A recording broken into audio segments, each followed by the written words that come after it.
వెంటనే జరగండి కొంచెం వెంటనే జరగమని చెప్పు వెంకటనా కొంచెం వెంటనే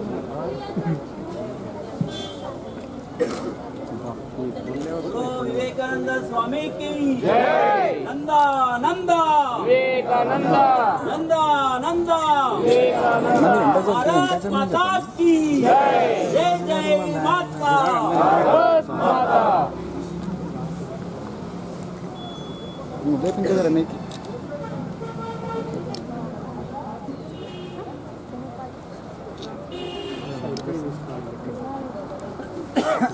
महाराज की जय। स्वामी विवेकानंद की जय।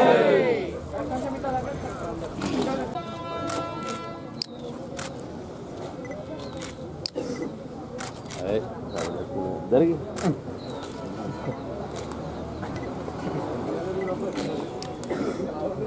శివ అట్లా వెళ్ళి పక్క జరిగి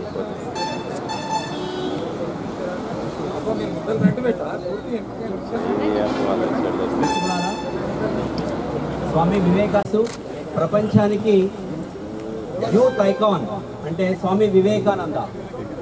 సో ఈరోజు మనం ఈ కార్యక్రమాన్ని యువతకు స్ఫూర్తినిచ్చినటువంటి వివేకానందని అసలు వాస్తవానికైతే ఇంకా చాలా పెద్ద ఎత్తున చేసుకోవాలని ప్రశ్నించుకొని కేసీ మేడం గారు మనందరినీ ఉద్దేశించి ప్రసంగించాల్సిందిగా కోరుతున్నాను. ఎమ్మెల్యే గారికి మరియు చేసిన మా డిస్టిక్ అధికారులందరికీ మరియు విచ్చేసిన వికారాబాద్ జిల్లా వారికి మరియు ప్రత్యేకంగా విచ్చేసినటువంటి అమ్మాయిలు యూత్ అందరికీ కూడా శుభాభినందనలు తెలియజేస్తున్నానండి. ముఖ్యంగా మన వికారాబాద్ జిల్లా అదృష్టం అనుకుంటా. ఈనాటి మొదటి వివేకానంద జయంతి సందర్భంగా ఒక యువకుడే మనకు ఇక్కడ ఎమ్మెల్యేగా మీరందరూ ఎన్నుకున్నందుకు ఈ శుభ సందర్భంలో మరి at the same time congratulations sir. ఒక యూత్ ఒక మంచి పట్టుదల గల మంచి నాయకుడిని వికారాబాద్ జిల్లా పనులు ఎన్నుకున్నారు. మీరు ఇదే నాందిగా భావించుకొని వికారాబాద్ జిల్లాకు ఎన్నెన్నో యూత్ అందరికీ కూడా వారి యొక్క జీవనాన్ని సరిపోయారు, వారి ఆశయాలను చేకూర్చేటువంటి పనులు చేసే అవకాశం భగవంతుడు మీకు ఇచ్చాడు. కాబట్టి ఆ విషయాలని అంటే ఒక ఆఫీసర్గా నేను మిమ్మల్ని కోరుకునేది ఏంటంటే యూత్ అంతా చాలా బాధల్లో అన్రెస్ట్లో ఉన్నారు. వారికి సరైన అవకాశాలు ఇప్పించి వారి యూత్ కూడా సమాజంలో ఒక ముఖ్య పాత్ర వహించే విధంగా మీరు మాకు అందరితో కలిసి మనం అందరం కూడా యూత్ కోసం మనం పాటుపడాలని ఈ శుభ సందర్భంలో ఒక ప్రతిజ్ఞ లాంటివి తీసుకోవాలని నేను కోరుకుంటున్నాను. యూత్ సమాజంలో కూడా కోరేది ఏంటంటే మీరు మీకంటూ ఒక మంచి ఆశయాలను కళలను ఏర్పరచుకోండి. వాటిని ఫలించడానికి మనమంతా ఒక ప్రణాళికాబద్ధంగా చదువుకొని సమాజానికి ఉపయోగపడేటట్టుగా, అలాగే మన తల్లిదండ్రులు కూడా వారు మీ మీద ఎన్నో ఆశలు పెట్టుకొని ఉంటారు, వారి ఆశయాలన్నింటినీ నెరవేర్చే విధంగా మనము ఆ విధంగా ప్రణాళిక ప్రకారము మనం మంచి అడుగు వేయాలని ముఖ్యంగా అమ్మాయిలకి యూత్ అందరికీ కూడా కోరుకుంటున్నాను. చదువుకున్న విద్యార్థులందరూ కూడా ఏదైనా కానీ సమస్యలు వస్తే తట్టుకునే శక్తిని మీలో పెంచుకోండి. మనము చిన్న చిన్న అవరోధాలకే కష్టాలకే మనం కింద పడిపోకుండా కుంగిపోకుండా వివేకానంద ఒకడే ఉన్నాడు. లేచి నిలబడండి, స్ట్రాంగ్ బిల్లి మీ పిల్లలు మీరు చూసుకోండి. మీలోనే శక్తి అంతర్లీనంగా ఉంది, మీలో శక్తిని వెలికి తీయండి. మీలోనే ఒక మహాత్ముడు ఉంటాడు, మీలోనే ఒక ప్రయోజకుడైన సమాజానికి ఉపయోగపడే వ్యక్తి మీలో ఉంటాడు. కాబట్టి మీరు ఆ విధంగా బీ బోల్డ్గా ఉండి మీలో ఉండే అంతర్లీనంగా ఉండే సమస్యలన్నీ అధిగమించి మీరు సొసైటీకి ఉపయోగపడాలి, దేశానికి ఉపయోగపడాలని అందరూ ఆశిస్తారు. కాబట్టి ఆ విధంగా మనలో ఉన్న శక్తిని బయటికి తీయాలని నేను ప్రత్యేకంగా యూత్ అందరికీ కూడా తెలియజేస్తున్నాను. ఇంకా ముఖ్యంగా కోరేది ఏంటంటే మనలో ఉన్న ఈ కష్టాలన్నీ తీసుకోకుండా చాలామంది యూత్ చిన్న కష్టాలకే వెనకంజ వేసి ముఖ్యంగా ఆత్మహత్యలు చేసుకుంటుంటారు. అలా కాదు, జీవితం చాలా గొప్పది, విలువైనది. ఆ జీవితాన్ని మన కోసం కాకుండా ఇతరుల కోసం సమాజానికి కూడా ఉపయోగపడే విధంగా ఉండాలి. యూత్ను మరీ కోరేది ఏంటంటే చిన్న కష్టాలకు కుంగిపోవద్దు, మీరు బీ స్ట్రాంగ్గా ఉండండి. మీరు వచ్చే ఎవరదాలన్నీ అధిగమించి భవిష్యత్తు చాలా దిగ్విజయంగాను ఆనందంగాను ఆహ్లాదంగాను ఉండాలని కోరుకుంటూ ఇచ్చిన ఈ అవకాశం అందరికీ వివేకానంద అడుగుజాడల్లో 2013 సంవత్సరంలో మనం ఇక్కడ 150 సంవత్సరాల జయంతి ఉత్సవాలు జరుపుకున్నప్పుడు మన యువనేత మనకందరికీ కూడా ఇప్పుడు యూత్ ఐకాన్ అనేటువంటి డాక్టర్ ఆనంద్ గారు ఆ 2013లోనే వారి యొక్క ప్రస్థానం ప్రారంభించిందని మనము చెప్పుకోవచ్చు. ఆ సందర్భంగా అనేక కార్యక్రమాల్లో వారు పాల్గొన్నారు. ఈ సందర్భాన్ని పురస్కరించుకొని వారిని సందేశం ఇవ్వాల్సిందిగా కోరుతున్నాను. ఆ యువకులందరికీ కూడా వివేకానంద జయంతి ఉత్సవ శుభాకాంక్షలు తెలియజేస్తూ ఉన్నాను. నిజంగా కూడా ఇందాక జయదేవ్ గారు చెప్పినట్టు 2013 లోపలనే వివేకానంద 150 జయంతి ఉత్సవాల సందర్భంగా నాకు ప్రెసిడెంట్గా పనిచేసేటటువంటి అవకాశం వచ్చినందుకు నేను అదృష్టంగా కూడా భావించాను.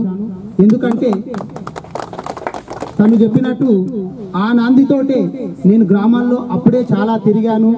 యువతను కానీ ప్రజలను కానీ ఆ సందర్భంగా కలుసుకునేటటువంటి అవకాశము నాకు ఆ భగవంతుడు వివేకానందుడు గారు కల్పించారని చెప్పి నేను అనుకుంటూ ఉన్నాను. ఎందుకంటే ఇందాక మేడం కూడా చాలా క్లియర్గా చెప్పింది. వివేకానందుడు నమ్మినటువంటిది ఏంటి అంటే మనము we are not inferior to anyone అనేటటువంటి ఒక్క సూక్తిని మనం నిజంగా నమ్మితే మనం ఏదైనా సాధించగలము. వివేకానందుడు ఎటువంటి వాళ్ళు కావాలనుకున్నారంటే ఇనుప కండలు, ఉక్కు నరాలు, వజ్రతుల్యమైనటువంటి మేధస్సు గల యువత కావాలి దేశానికి. కానీ చిన్న చిన్న కారణాలు ఇందాక మేడం చెప్పినట్టు నాకే సెల్ ఫోన్ కొనియలేదనో, నాకు బైక్ కొనియలేదనో మనము ఇందాక మీడియాలో చాలా సార్లు చూస్తూ ఉంటాం ఆత్మహత్యలు చేసుకోవడం. ఇటువంటి యువత కాదు మనకు. వివేకానందుడు చెప్పినటువంటి అట్లా పటిష్టమైనటువంటి యువత ఉంటే దేశాభివృద్ధి, దేశ డెవలప్మెంట్ అనేటటువంటిది చాలా ఈజీగా ఉంటుంది. నేను ముఖ్యంగా యువతకు కోరేది ఏంటంటే నేను ఎక్కడో ఒక స్టోరీ వినింటి ఏంటంటే ఒక భిక్షగాడు కూడా దేవాలయం ముందు ఒక డబ్బా మీద కూర్చొని భిక్షం అడుక్కుంటూ ఉంటాడు. రోజు అంటే భిక్షం అడుక్కుంటుంటాడు. కానీ ఒక ఆయన చెప్తాడు, నువ్వు దాన్ని తెరిచి చూడు అంటే దాంట్లోనే వజ్రాలు వాడురాలు అంటే మొత్తమైన విలువ అయినటువంటి దాంట్లో ఉంటాయి. అంటే దీని ఉద్దేశం ఏంటంటే మన లోపల కూడా ప్రతి వ్యక్తి లోపల కూడా శక్తి సామర్థ్యాలు అన్ని కూడా ఉంటాయి. మనం ఏం చేస్తుంటాం అంటే మన లోపల ఉన్నదాన్ని గుర్తించకుండా పక్కదాన్ని పక్క మీద మనల్ని ఎవరినో డెవలప్ చేస్తారు, మనల్ని ఏదో చేస్తారని చెప్పి మనం పక్కదాన్ని చూస్తూ ఉంటాము. నిన్ను నీవు నమ్మిన రోజు నేను ఏదైనా సాధించగలను అనేటటువంటి నమ్మకం నీకుంటే యువత ఏదైనా సాధించగలదు అనేటటువంటి భావన ప్రతి లోపల ఉంటుంది. కాబట్టి మీ అందరినీ కోరేది ఏంటంటే ఇట్లాంటి మహానుభావులు మాత్రమే గుర్తుంటారు. ఎందుకంటే నువ్వు నీ గురించి జీవిస్తే నువ్వు చనిపోయే వరకు మాత్రమే గుర్తుంటావు. నువ్వు పరుల గురించి జీవిస్తే ఈ ప్రపంచం ఉన్నంత వరకు నువ్వు గుర్తించబడేటటువంటి మాట మనమందరం గుర్తుపెట్టుకుంటే మన కోసమే కాదు, మన దేశం కోసము, మన ప్రజల కోసము మనం ఏదైనా త్యాగం చేయడానికైనా సిద్ధంగా ఉండాలా. మన దేశాన్ని బాగుపరచాలనేటటువంటి నమ్మకం మనలో ఉంటే మనం ఏదైనా సాధిస్తాం. కాబట్టి మీ అందరికీ కూడా ఇంత మంచి కార్యక్రమానికి నన్ను పిలిచినందుకు అదృష్టంగా భావిస్తూ మీరందరూ కూడా వివేకానందుని ఆశయాలను నెరవేర్చే విధంగా మీరందరూ చదువుకోవాలి, మీ దృష్టి కేంద్రీకరించాలని చెప్పి కోరుకుంటూ సెలవు తీసుకుంటున్నాను.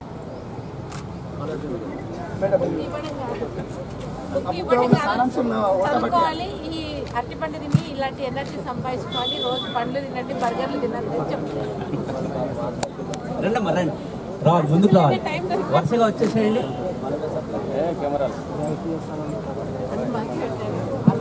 సార్ ఉజ్వల్ గారు, మీ విద్యార్థులను ఒక కొద్ది మంది లోపల పంపించాలండి. రండి ఉజ్వల్ సార్, కొంచెం విద్యార్థులు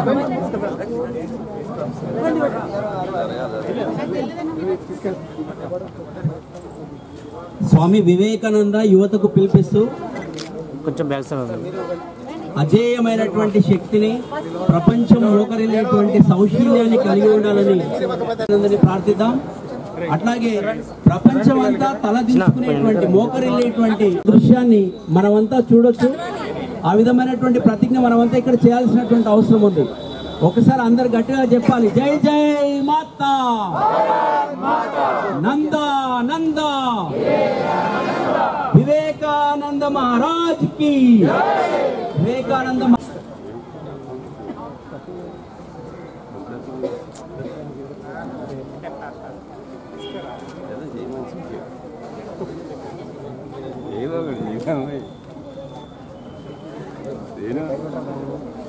ఏదో చేయమన్నా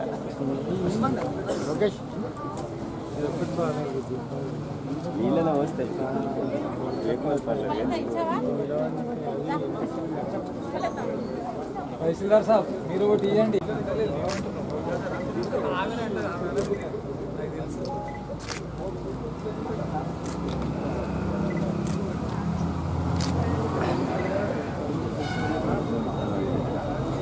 ఇక జరగాలమ్మా ఫోటో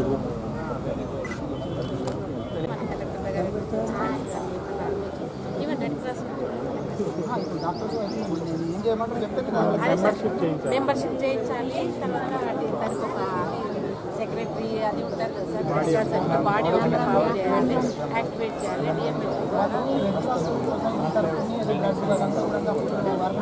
ఇదే సార్ మనం రెడ్ క్రాస్ కోసం ఈరోజు మంచి నిర్ణయం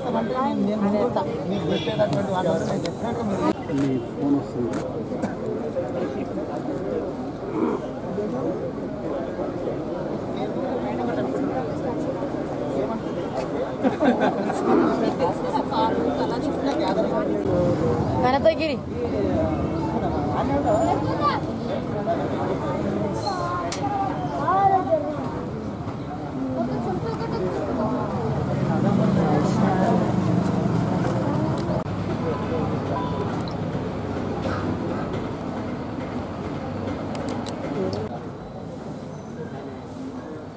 కళాశాల మణిదీపం గౌరవనీయులు ప్రిన్సిపాల్ సార్ గారు ఉన్న వ్యక్తిని కాదు, కూతవేటు దూరంలో ఉన్న మనిషిని, అంటే మీ మనిషిని.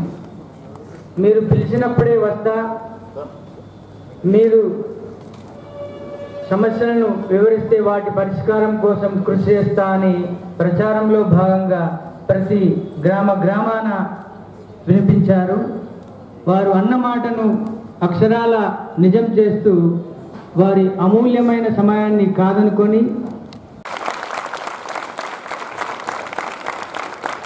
అట్లాగే సాహితీ సమితి జిల్లా గౌరవ అధ్యక్షులు,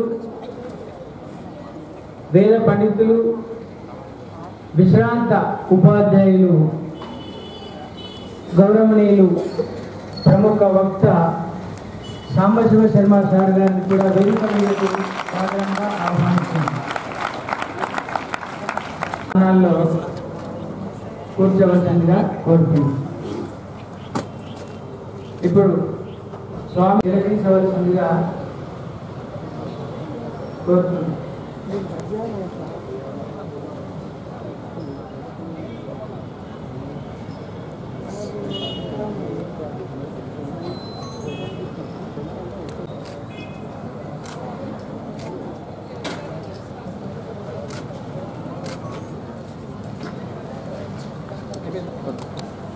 సేవ చేయడానికి చేసినటువంటి డాక్టర్ మెట్టుకు ఆనంద్ గారికి, మనం చాలా మంది జన్మదినాలు రోజంతా జరుపుకుంటుంటాం. అవన్నీ మన స్ఫూర్తినిచ్చేటటువంటి కార్యక్రమాలు భావించాలి. ప్రధానంగా అతి చిన్న వయసులోనే యుగ పురుషుడుగా చేర్చుకున్నటువంటి స్వామి వివేకానంద వారి జీవితం అనేది చాలా ఆదర్శవంతమైనటువంటిది. ఆయన బోధనలు మనకు అన్నింటా పనికొచ్చేటటువంటి విషయాలు. వారి యొక్క అడుగుజాడల్లో మనం పూర్తిగా నడవకపోయినా వారి మార్గదర్శనాన్ని మనం స్వీకరిస్తే తప్పకుండా మనం జీవితం ధన్యమవుతుందని చెప్పి తెలియజేస్తూ, సరే ప్రధాన వక్త ఉన్నారు, ముఖ్య అతిథులు ఉన్నారు, ఇక్కడ మాట్లాడడం మనం కరెక్ట్ కాదు. ఒకటే విషయం చెప్తా, మనం మాతృదేవోభవ, పితృదేవోభవ, ఆచార్య దేవోభవ విన్నాం, అంటుంటాం, ఎప్పటికీ చెప్పుకుంటూ ఉంటాం. కానీ స్వామీజీ గారు ఒక అడుగు ముందుకేసి, మా వివేకానంద గారు ఒక అడుగు ముందుకేసి దరిద్ర దేవోభవ అన్నారు. అంటే సమాజంలో ఉన్నటువంటి దరిద్రాన్ని, పేదరికాన్ని, వీటన్నిటి కూడా మనం నిర్మూలించుకోవాలనేటటువంటి ఉద్దేశంతో దరిద్ర దేవోభవ అని చెప్పి ఒక అడుగు ముందుకేసి అన్నటువంటి విషయం. అంటే మనతో పాటు మన సమాజంలో ఉన్నటువంటి వాళ్ళను, కష్టాల్లో ఉన్నటువంటి వాళ్ళను మనం అంటే ఆదుకునేటటువంటి తత్వాన్ని, సామాజిక దృక్పథాన్ని అలవర్చుకోవాలని చెప్పి తెలియజేస్తూ కార్యక్రమాన్ని కొనసాగించాల్సిందిగా కోరుతున్నాం. కలెక్టర్లు మిగతా వాళ్ళు కూడా అన్నటువంటి ప్రజాప్రతినిధులు కూడా రావడం జరిగింది. నిన్న కూడా నేను ఒక స్కూల్లో విద్యార్థులకు సంబంధించి ఒక ప్రోగ్రాం కూడా చేశాను. ఒకటే, మనము ఎన్నో చెప్పడం వేరే, చేయడం వేరే. నిజంగా కూడా ఒక సమాజం బాగుపడాలంటే ప్రజాప్రతినిధులు, అధికారులు వీళ్ళిద్దరు కూడా కరెక్ట్గా పనిచేస్తే సమాజం డెఫినెట్గా బాగుపడుతుంది. కాబట్టి మీలో ఇప్పుడు ఇంతమంది ఉన్నారంటే భవిష్యత్తు లోపల మీరు కొంతమంది అధికారులు కావచ్చు, కొంతమంది ప్రజాప్రతినిధులు కావచ్చు, మీరు ఏ ఉద్యోగంలో ఉన్నా, చిన్న స్థాయిలో ఉన్నా, పెద్ద స్థాయిలో ఉన్నా, మీ కర్తవ్యం మీరు కరెక్ట్గా నిర్వహిస్తే అది చాలా ఎక్కువ దేశానికి. మనం ఎవరో వచ్చి మన దేశాన్ని బాగుపడతారని చెప్పి అనుకోండి. ఇందాక కూడా నేను అక్కడ అదే చెప్పిన, పక్కలు ఎవరో వచ్చి మన జీవితాలను, మన దేశాన్ని బాగుపరుస్తారు అనుకుంటే అది మిథ్యే. కాబట్టి మీరు గుర్తుపెట్టుకోవాల్సింది, నువ్వు ఏదైనా ప్రొఫెషన్ ఎంచుకో. నువ్వు ఒక స్వీపర్ కావచ్చు, ఒక డాక్టర్ కావచ్చు, ఒక లాయర్ కావచ్చు, ఇంజనీర్ కావచ్చు, ఒక ఐఏఎస్ కావచ్చు, ఐపీఎస్ కావచ్చు, ఒక ఎమ్మెల్యే కావచ్చు, ఎంపీ కావచ్చు, ఏదైనా కావచ్చు. నీ పరిధిలో ఉన్నటువంటిది నువ్వు కరెక్ట్గా చేయగలిగితే నువ్వు దేశానికి మంచి సేవ చేసినటువంటి వాడవే. ఒక జిల్లాను మొత్తం శాసించేవారు కలెక్టర్ కాబట్టి, లేకపోతే పోలీస్ రంగంలో ఒక జిల్లాకు మొత్తం బాస్ ఒక ఎస్పీ కాబట్టి వాళ్ళిద్దరు మంచిగా ఉంటే సరిపోతుంది అనుకుంటే కాదు. నువ్వు ఏ ఉద్యోగంలో ఉన్నా, దేంట్లో ఉన్నా, ఇప్పుడు కలెక్టర్ నుంచి కింద స్వీపర్ వరకు ఎంతో మంది, వేల మంది ఉంటారు.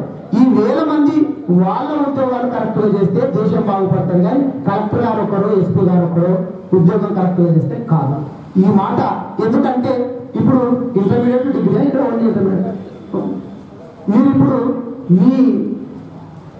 మీరున్నటువంటి దశ ఎటువంటిది అంటే 10th క్లాస్ వరకు కూడా మీరందరూ చాలా వరకు మీ తల్లిదండ్రుల పర్యవేక్షణలో కూడా ఉంటారు. ఇంటర్మీడియట్ రాగానే వాళ్ళ పర్యవేక్షణ మీకు ఎక్కువగా ఉండదు. ఇక్కడికి రాగానే అంతా కొత్త, స్నేహితులు కొత్త, టీచర్లు కొత్త, వాతావరణం కొత్త, అంతా కొత్తగా కనబడుతూ ఉంటుంది. ఈ దశ ఎట్లాంటిదంటే మీరు మీ స్నేహితుల ఎటువంటి స్నేహితులు ఉంటే మీరు ఆ విధంగా తయారయ్యేటటువంటి అవకాశం చాలా ఉంటుంది. మీకు మంచి స్నేహితుడు దొరికిందనుకో, బాగా చదువుకోవాలనేటటువంటి స్నేహితుడు దొరికితే మీకు కూడా సహవాస దోషం అంటారు కదా.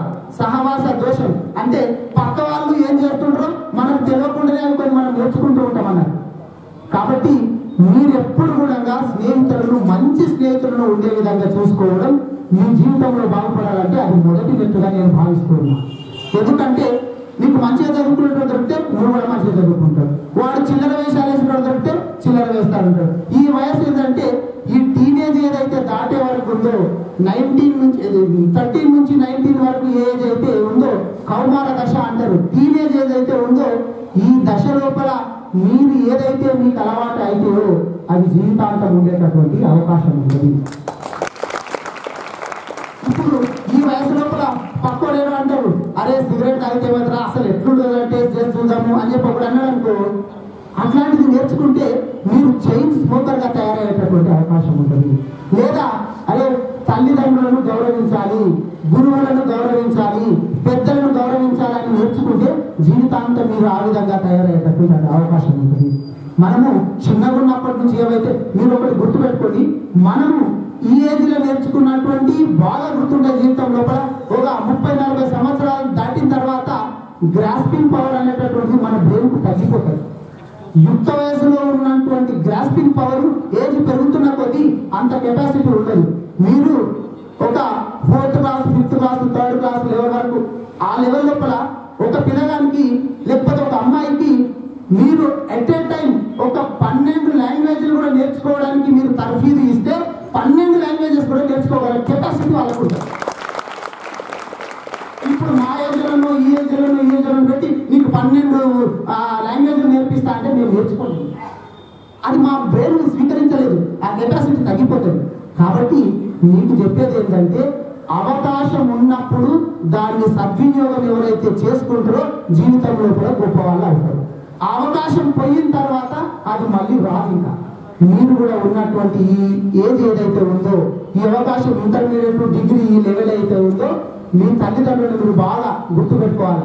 ఇక్కడ నాకు తెలిసి ఇక్కడికి వచ్చినటువంటి వాళ్ళు ఎంతో మంది తల్లిదండ్రులు వ్యవసాయం చేసుకునే వాళ్ళు ఉంటారు, వ్యవసాయం కూడా లేకుండా వ్యవసాయ కూలీలుగా ఉన్నటువంటి వాళ్ళు ఉంటారు. వాస్తవమా కాదా చెప్పండి?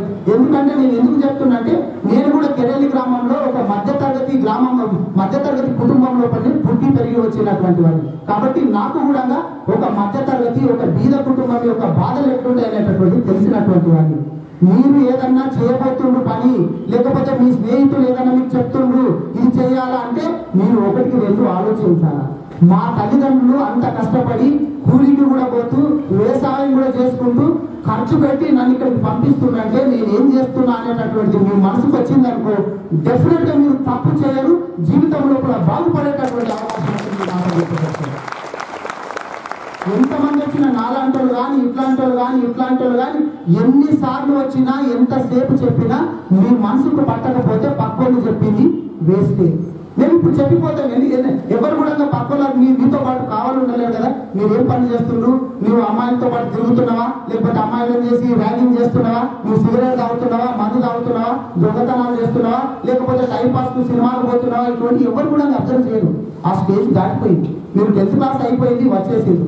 ఇప్పుడు మీరు కరెక్ట్ గా ఏవైతే డెసిషన్స్ తీసుకుంటారో జీవితం లోపల నేను ఒక డాక్టర్ కావాలా, లేదు నేను ఒక ఉపాధ్యాయుడిని కావాలా, నేను ఒక ఇంజనీర్ను కావాలా, నేను ఒక ఐఏఎస్ కావాలా, నేను ఒక ఐపీఎస్ కావాలా అని చెప్పి మీ నిర్భయంగా దృఢంగా నిర్ణయం ఎవరైతే తీసుకుంటారో వాళ్ళు డెఫినెట్ గా ముందుకు ఎదిగేటటువంటి అవకాశం ఉంటుంది.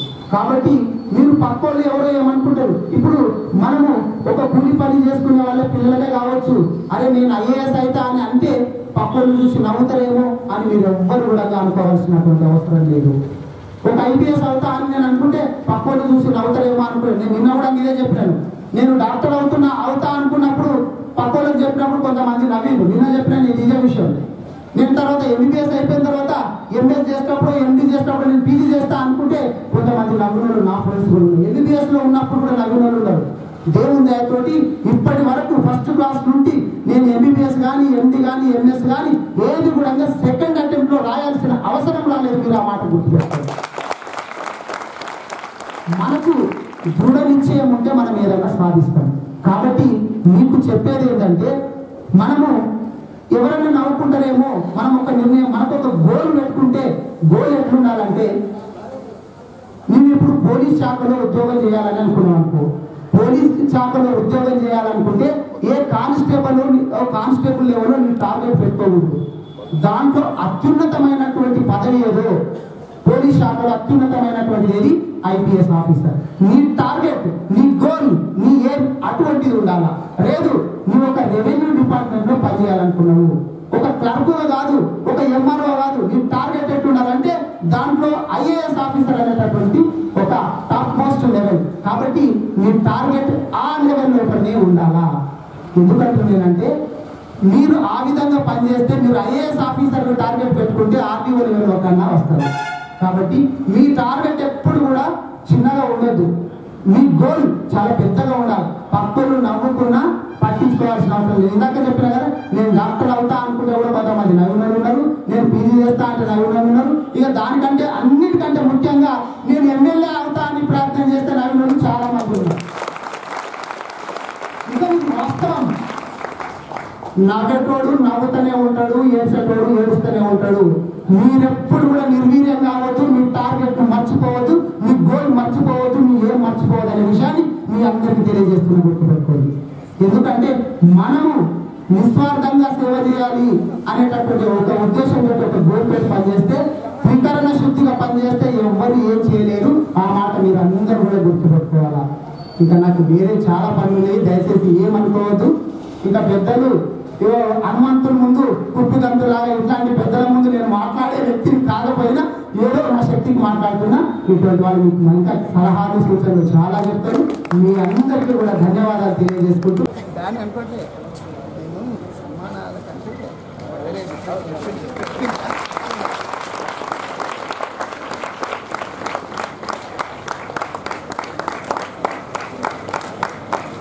అదృష్టం పెట్టని కోటలంట నిలబెట్టిన జాతి ప్రతిష్టలంట ఆ నట్టు వరేడు గౌరికై నాట్యము చేసిన గుట్టలంట. ఉత్తరాన హిమాలయాలు పెట్టని కోటలుగా ఉన్నాయి. మన భారత జాతి యొక్క ప్రతిష్టను నిలబెట్టినటువంటి కొండలని. అక్కడ పరమశివుడు నిరంతరం నాట్యం చేస్తూ ఉంటాడు. గౌరీ శంకర శిఖరం ఉన్నది, అక్కడ మానస సరోవరం ఉన్నది. అట్లాంటి హిమాలయ పర్వతాలు మనకు ఉత్తరాన ఉన్నాయి. మరి దక్షిణాన హిందూ మహాసముద్రం ఉంది. నిరంతరం భారతమాత యొక్క పాదాలు కలుగుతూ ఉంటుంది. అందుకనే రత్నాకర గౌతపదం హిమాలయ కిరీటిని బ్రహ్మ రాజర్షి రత్నాట్యం వందే భారత మాతరం.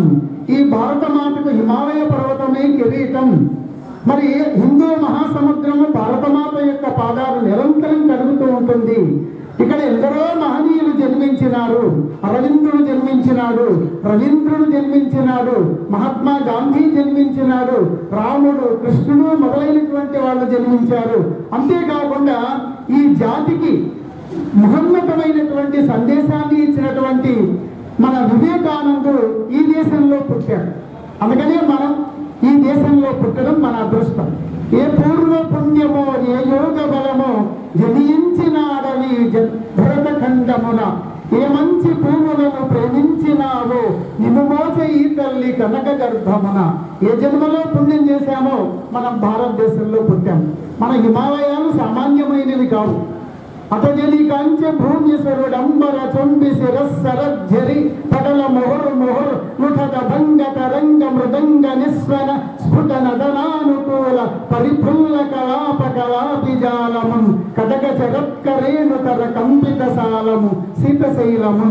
అలా ఎత్తైనటువంటి కొండలు, వాటిపై నుండి జారువాలేటటువంటి శిలయళ్ళు, లోతైనటువంటి లోయలు, అక్కడ ఎత్తుగా ఏపుగా పెరిగినటువంటి సాల వృక్షాలు, ఇంతటి అందమైనటువంటి హిమాలయ పర్వతాలు ఇంకే దేశంలో కూడా లేవు. అట్లాగే మునగంగానే పాపాలు పరిహారం చేసేటటువంటి గంగా నది. గంగా అంటే చాలు మన పాపాలు తొలగిపోతాయట. అలాంటి గంగా నది పుట్టినటువంటి దేశంలో పుట్టాం. వివేకానందుడు జన్మించిన దేశంలో పుట్టాం. అందుకే అదృష్టవంతులం. వివేకానందుడు ఏం చేశాడు? వివేకానందుడి గురువు రామకృష్ణ పరమహంస. వివేకానందుడు పుట్టి పెరిగి పెద్దవాడై సమస్త విద్యలు నేర్చుకొని ఆయన దేశమంతా సంచారం చేస్తున్నాడు. ఏమని చేశాడు? ఎందుకోసం చేశాడంటే దేవుడు ఎక్కడ ఉంటాడు, ఎలా ఉంటాడు, దేవుడిని మీరు చూశారా అని అనేక మంది యోగుల దగ్గరికి, సన్యాసుల దగ్గరికి, మహాత్ముల దగ్గరికి వెళ్ళాడు. వెళ్ళి ప్రయాణం చేసి ఆయన చివరకు రామకృష్ణ పరమహంస దగ్గరికి వచ్చాడు. ఈయన మహాయోగి అని.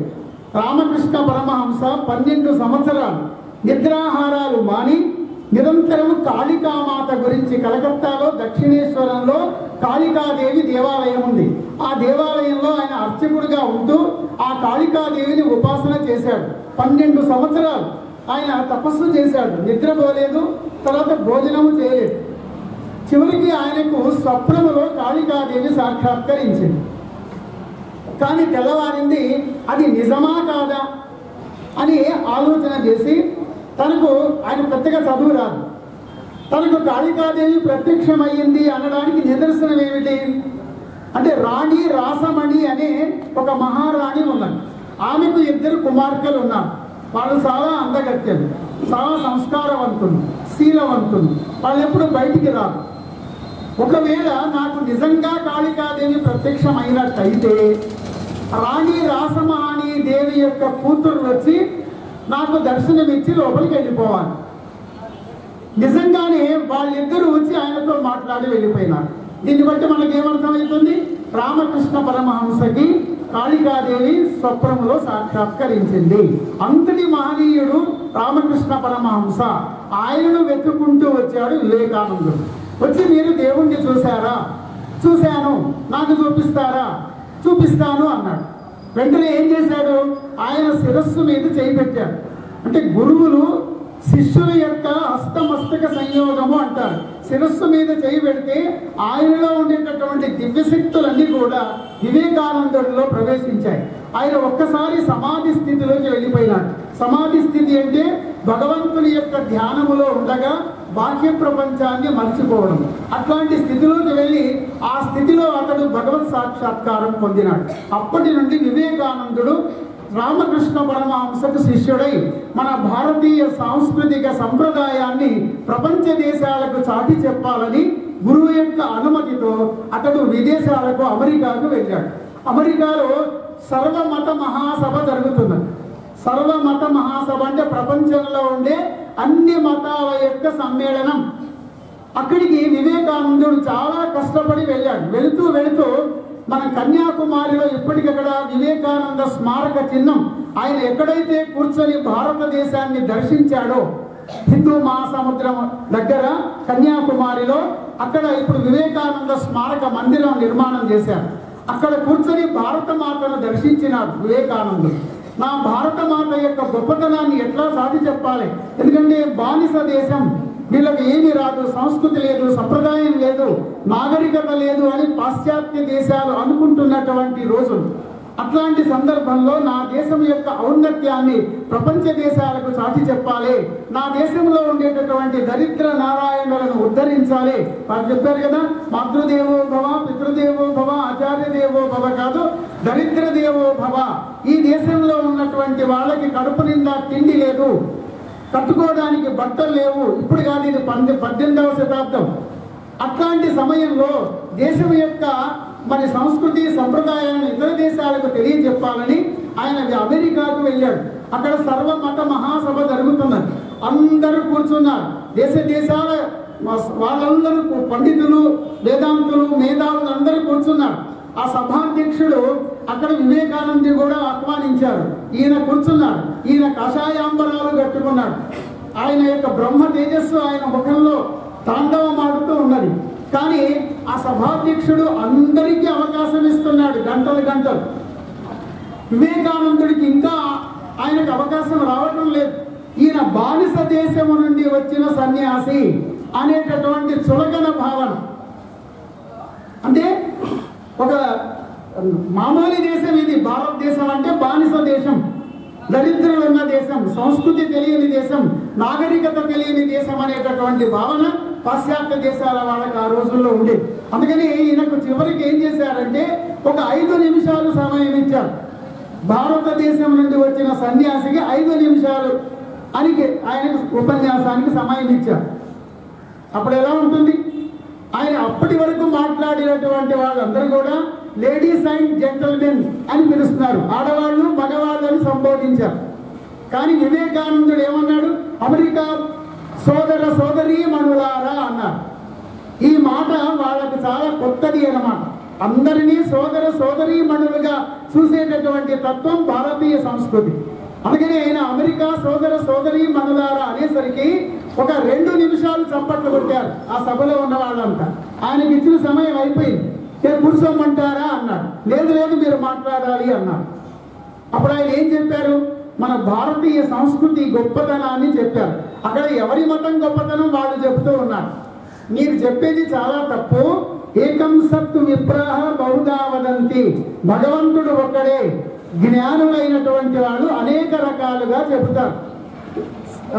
ఎందుకంటే ఆకాశాత్ పతితం తోయం యథా గచ్చతి సాగరః, ఆకాశము నుండి పడినటువంటి నీళ్లు నదులుగా మారి అన్ని నదులు సముద్రానికి ఎలా పోతాయో, వివిధ సంప్రదాయాలు, మతాలు, కులాలు ఇవన్నిట్లో భగవంతుణ్ణి ఏ రకంగా ఆరాధించినా ఒకటే దైవము.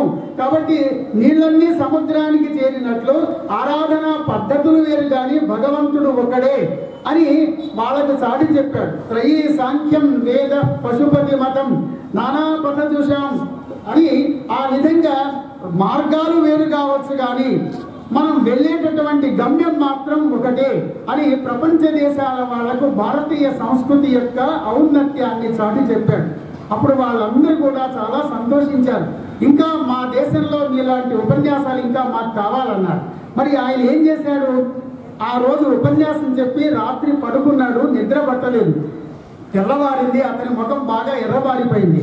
ఆయనకు అక్కడ అనుచరులు, ఏమిటి మీ ముఖం ఇట్లా అయిపోయింది అంటే, నేను రాత్రంతా నిద్రపోలేదు, ఇక్కడ 150 సంవత్సరాలు కావచ్చు ఈ దేశం బాగా అభివృద్ధి చెందింది, తరతరాలుగా ఉన్నటువంటి నా దేశంలో ఇంకా అభివృద్ధి లేదు, అట్లాంటి నా భారతీయులను ఏ విధంగా ఉద్ధరించాలి అని చెప్పి నేను ఆలోచన చేస్తూ ఉన్నా అన్నాడు. అందుకని నా దేశం బాగుపడాలంటే మరి ఏం కావాలి అంటే ఉక్కు కండరాలు, ఇనుప కండరాలు, ఉక్కు నరాలు, వజ్ర సంకల్పము కలిగినటువంటి వాళ్ళు కావాలి.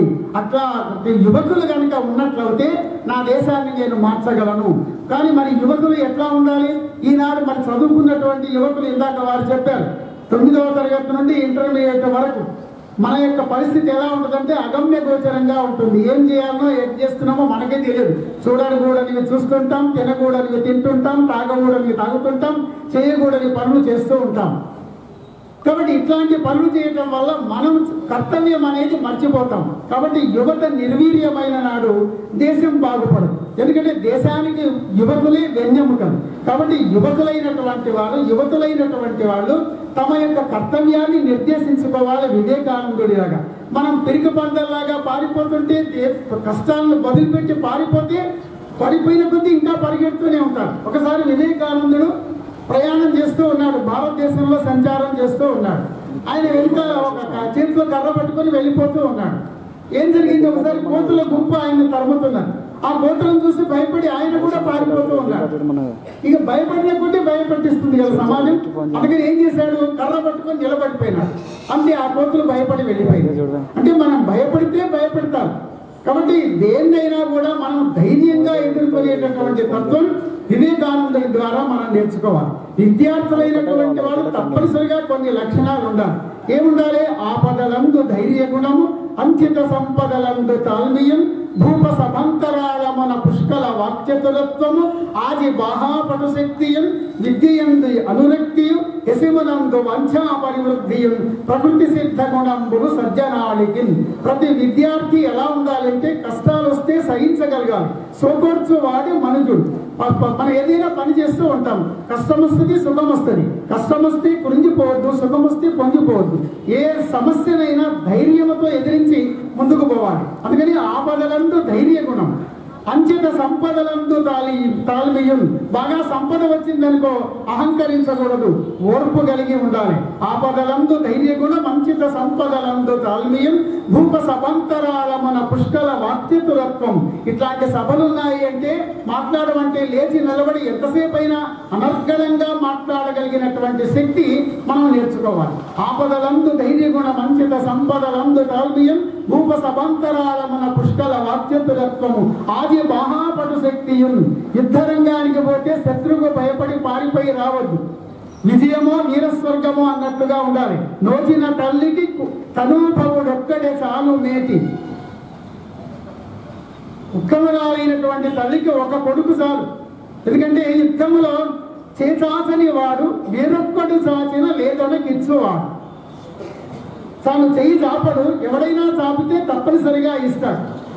అట్లాంటి వాడై ఉండాలి. యుద్ధానికి వెళితే విజయమో వీరస్వర్గమో అన్నట్లుగా ఉండాలి, కానీ శత్రువుకు భయపడి పారిపోయి రావద్దు. కాబట్టి అంచిత సంపదలందు తాల్మీయం, భూప సభంతరాళమున పుష్కల వాక్చతురత్వము, ఆది మహాపడు శక్తియం, యశమునందు అనురక్తియు.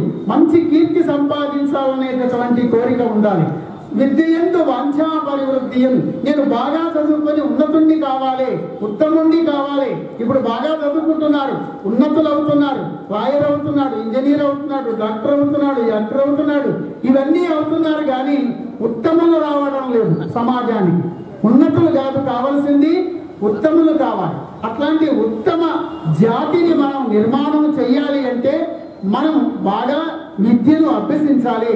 చదువుకొని తోటి మానవులకు, తాడితులు, పీడితులు, దరిద్రులు ఇట్లాంటి వాళ్లకు మనం సహాయం చేయగలిగినటువంటి స్థితిని మనం చదువు ద్వారా నేర్చుకోవాలి.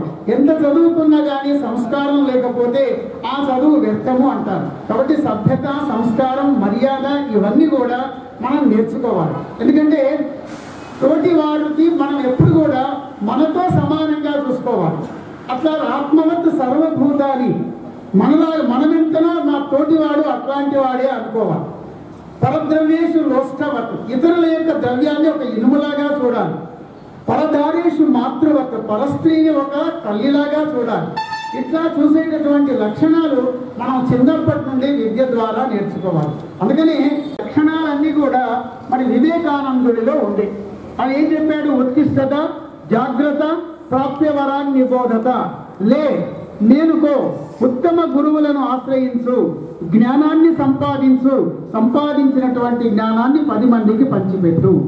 ఈ విధమైనటువంటి ఉత్తమమైనటువంటి మాటలు వివేకానందుడు రావచ్చు కదా. ఆయన విదేశాల్లో తిరిగి భారతదేశానికి వచ్చాడు. నేను పాశ్చాత్య దేశాల్లో తిరిగి పవిత్రమైనటువంటి నా భారతదేశానికి వచ్చానని ఈ భారతదేశం యొక్క మట్టి అతనికి ఒక చందనలాగా కనిపించిందట. చందన హై ఇస్ దేశిక మాటి, తపోభూమి ధామ హై. ఈ పెద్దల బొడగన్న భృత్తిని కైవడి చేరి నమస్కృతులు చేయువాడు, కన్నుదోయికి నన్య కాంతలడ్డంబైన మాతృభావన చేసి మరలువాడు. తల్లిదండ్రుల భంగి ధర్మవత్సవతను దీనులగా చింతించువాడు, సోదరుల సములయ సోదర భావంబు సలుపువాడు, దైవతములంచు గురువుల తలచువాడు, నీళ్ళలందును బొంకులు లేనివాడు, ఫలిత మర్యాదులైన ప్రహ్లాదుడు అదిపా. ప్రహ్లాదుడు చదువుకునే కాలంలో ఈ లక్షణాలు కలిగి ఉండేవాడట. అందరి యందు తానెట్లాగో ఇతరులు అట్లాగే. పెద్దలు కనపడితే చేతులెత్తి దండం పెట్టేవాడట. కంటికి పరస్త్రీలు కనపడితే తల్లిలాగా భావించే పట్టుకు జరిగేవాడట. తల్లిదండ్రుల్లాగా దరిద్రులను దీనులను కాపాడేవాడట. అట్లాగే తన తోటి వాళ్ళను అన్నదమ్ముల్లాగా చూసేవాడట. గురువులను దైవంగా భావించేవాడట. పరిహాసానికి కూడా అబద్ధం మాట్లాడేవాడు కాదట. ఇట్లాంటి లక్షణాలన్నీ విద్యార్థులు నేర్చుకోవాలని చెప్పి మనం వివేకానందుడి యొక్క జీవితం ద్వారా మనం ఆదర్శాన్ని తీసుకొని మన జీవితాన్ని తీర్చిదిద్దుకోవాలని చెబుతూ నాకు అవకాశం ఇచ్చినటువంటి పెద్దలకు ధన్యవాదాలు తెలుపుతూ ముగిస్తున్నాను. జరగబోయేటటువంటి ఎగ్జామ్స్ ఉన్నాయి. ఎగ్జామ్స్లో దయచేసి మీరంతా కూడా సెల్ ఫోన్లు, టీవీ ఇవన్నీ కూడా పక్కన పెట్టి మీకు ఉండేటటువంటి లక్ష్యం. ఈరోజు ఒక 2-3 నెలల్లో మొత్తం కూడా మీరు ఏం సాధించే టీవీ చూసినా లేకపోతే సినిమాలు చూసినా కొత్త సినిమాలు రిలీజ్ అవుతుంటాయి ఇవన్నీ. కానీ మీ ఏకాగ్రతని కోల్పోకుండా మనకు చాలామంది ఈరోజు మనం వివేకానందుని జయంతి జరుపుకుంటున్నాం అంటే ఆయన మహాత్ముడు కావడానికి ఆయన చేసినటువంటి కృషి, ఆయన ఇంత కష్టపడి ఏకాగ్రతతోని కష్టానికి ఫలితమే ఆయన మన మధ్య లేకున్నా కానీ ఈరోజు మనం జయంతి కార్యక్రమాలు జరుపుకుంటున్నాం. ఆయన మనకిచ్చినటువంటి స్పీచ్లు ఇప్పటి కూడా ఇంకా కొత్త స్పీచ్లు లేవు. ఆయన చెప్పినటువంటి దాన్నే మనం అందరూ కూడా అనుసరిస్తున్నాం. అంటే అట్లాంటి గొప్ప వ్యక్తులని మనం స్ఫూర్తిగా తీసుకోవాలి. ఒక ఉన్నతమైనటువంటి లక్ష్యాలు పెట్టుకోవాలి. ఆ లక్ష్యాలు సాధించడం కోసం స్టెప్ బై స్టెప్ మీకు ఈరోజు మీకు ఉండేటటువంటి లెక్చరర్స్ కావచ్చు, రేపు భవిష్యత్తులో మీ డిగ్రీ కాలేజీలో కొత్త లెక్చరర్స్ కావచ్చు, లేకపోతే ఇంజనీరింగ్ పోయినా కానీ మెడికల్ పోయినా కానీ మీకు మీ ఉపాధ్యాయులే మీకు మార్గనిర్దేశకులుగా ఉంటారు. వాళ్ళు చెప్పినప్పుడు కఠినంగా ఉన్నా కానీ అది మీకోసమే చెప్తారు. కాబట్టి చాలా కాలేజీలో నేను చాలా కాలేజీలు చూసిన. ఎందుకంటే ఉద్యమంలో ఈ రంగారెడ్డి జిల్లాలో కాకుండా మిగతా జిల్లాలో కూడా ఉన్నటువంటి అన్ని కాలేజీలు అందరు విద్యార్థులతో కలిసి పనిచేసిన. కానీ వికాస్ కాలేజ్కి వస్తే ఒక క్రమశిక్షణ, పేద విద్యార్థులు ఉన్నా కానీ మంచి రిజల్ట్స్ సాధించినటువంటి కళాశాల ఇది. కాబట్టి మీరు కూడా మీ ఈ కళాశాల చరిత్ర తెలుసుకోండి. ఈ కళాశాలలో ఎక్కువ 10/10 వచ్చిన వాళ్ళు ఉండకపోవచ్చు.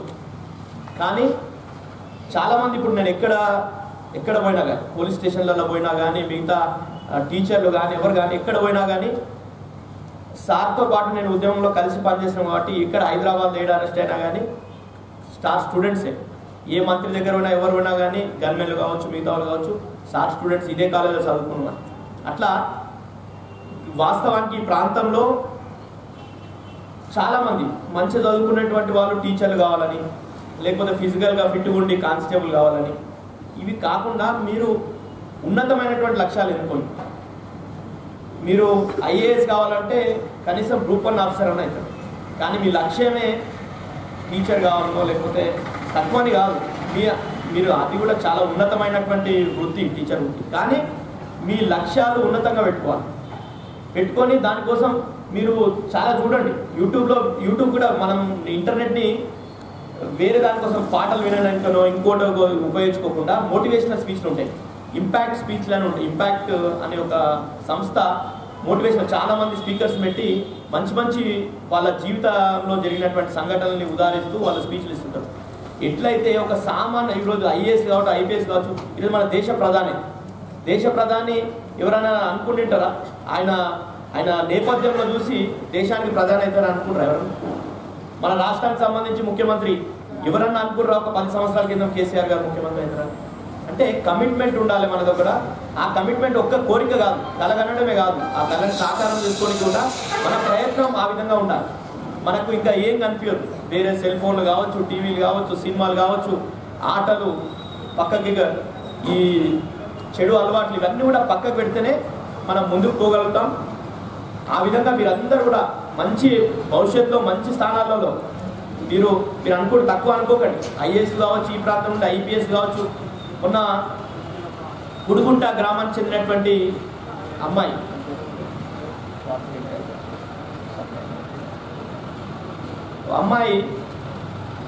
మీకు ఆమె స్నేహారెడ్డి అని గుడుగుంట గ్రామానికి చెందిన అమ్మాయి. బంటార ప్రభాకర్ రెడ్డి అని వాళ్ళ మన్మరా కొడుకు బిడ్డ. ఆమె పేరు ఎవరు కూడా తెలియదు. కానీ గూగుల్ సంస్థ ఆమెను ఎంపిక చేసిన తర్వాత వికారాబాద్ ప్రాంతానికి అని చెప్పేసి స్టేట్ పేపర్లో కావచ్చు, నేషనల్ ఛానల్లో కావచ్చు, అంతా కూడా ఈ ప్రాంతానికి చెందినటువంటి బిడ్డ అని తెలుసుకున్నాం. అట్లనే మీరు కూడా మీ లక్ష్యాలు ఎప్పుడు కూడా ఎవరు తక్కువ అంచనా వేసుకోవద్దు. తక్కువ అంచనా వేసుకోకుండా మన లోపల ఉన్నటువంటి శక్తిని తప్పకుండా కమిట్మెంట్తో పని చేస్తే మీరు సాధించినటువంటి విజయము ఏది కూడా మీకు దక్కననేది ఉండదు. కాబట్టి మీ అందరు కూడా రేపు జరగబోయే ఎలక్షన్ ఇక్కడ అన్ని పక్కకు పెట్టండి. దయచేసి జరిగేటటువంటి గ్రామంలో జరిగేటువంటి ఎన్నికలు కూడా పక్క పెట్టండి. మీకు సంబంధం లేదని, మీకు ఇంకా ఓటు హక్కు చాలా మందికి రాకున్నది. కాబట్టి మీరు మంచిగా చదువుకొని టార్గెట్ పెట్టండి. ఒకటే రోజు మీరు 100 మార్కులు రావాలని కాదు. ఎందుకంటే ఈ 10th క్లాస్ సెకండ్ క్లాస్ వచ్చిండొచ్చు, ఇంటర్మీడియట్లో ఫస్ట్ క్లాస్, తర్వాత డిగ్రీలో 70%, తర్వాత పీజీలో 80%, ఇట్లా వచ్చిన వాళ్ళు చాలా మంది ఉన్నారు. అది అవకాశాలను మీరు వినియోగించుకోవాలి. ఈ ప్రాంతంలో లైబ్రరీకి వెళ్తారా? మీరందరూ వెళ్ళరు. లైబ్రరీ కూడా వెళ్ళాలి. కొత్త పేపర్ చదువుతారా? చదవరు చాలా మంది. పేపర్ చదవరు, వార్తలు వినరు. ఎందుకంటే రేపు జరగబోయే